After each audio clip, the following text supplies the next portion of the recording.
पछाडिको hello guys हामी सोह्र घुम्न आएको कति धेरै मान्छे छन्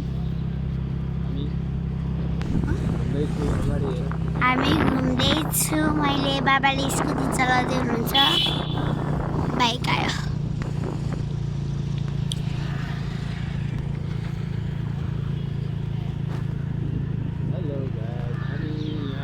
रिभर्स एरियामा आइपुग्न लाग्यो हामी चाहिँ रिभर्स एरियामा आइपुग्न लाग्यौँ किनकि रिभर्स एरियामा चाहिँ क्रोकोडाइलहरू मगर कोही क्रोकोडाइलहरू हुन्छ धेरै त क्रोकोडाइल हो हाम्रो स्टेसन पार्किङ एरिया रोकेर हामी एकछिन त्यहाँनिर जान्छौँ हेर्न तलै रोक्ने त तलै रोकेर चाहिँ हामी एउटा जान्छौँ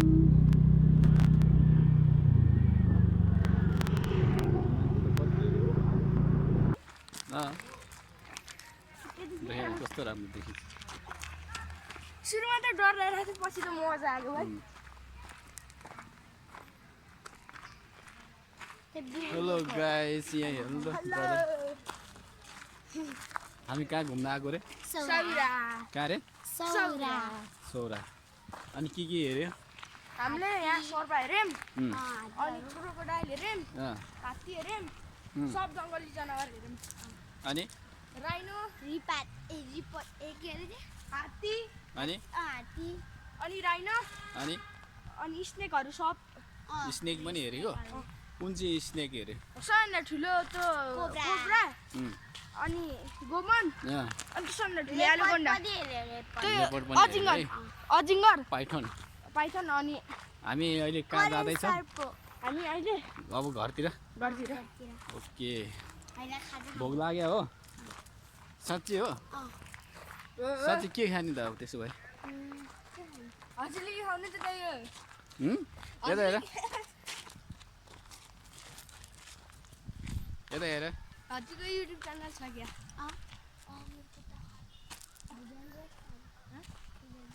म कतिचोटि 5 चोटि हेलो बच्चा यता हेर्नुहोस् होला 3 चोटि त हम खाले कि मैले रुपट हाई गर धन्यवाद भन धन्यवाद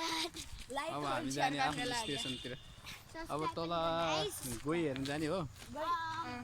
रिभर्स एरियामा होइन हामी कति दिनपछि हेर्न गइरहेछौँ हिजो चाहिँ कहिले गएको 25 घन्टा 24 घन्टा पछि आज हामी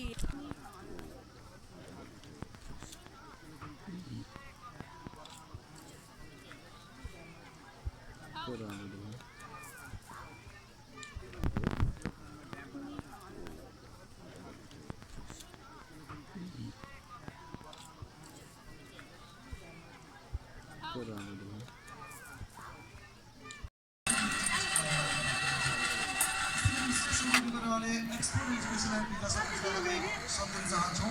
आफ्ना बाबुनाले आफ्ना तपाईँ उच्च शिक्षाको लागि देशमा जानको लागि इच्छुक हुनुहुन्छ भने तपाईँ एक्सपोर्ट झ्याप्पै विकास अफिसलाई त्यसरी होइन हो अलि तल तल हो ल सेवाको लागि एक्सपोर्ट एजुकेसन एन्ड विकास खुट्टाले नि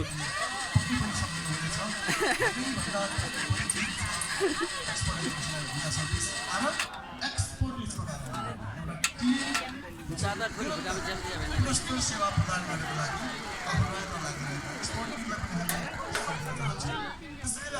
यहाँ बक्स बाख्रा जानु बस पाउँदैन नि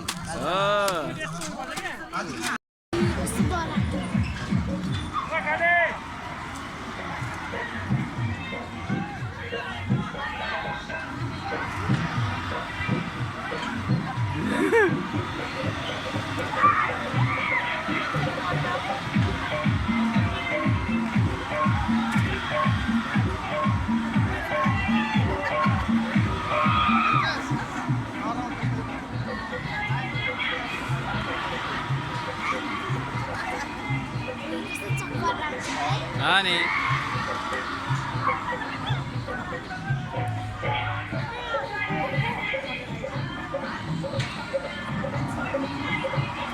यहाँ त गेम खेल्छ भने डेन्जरस गेम यार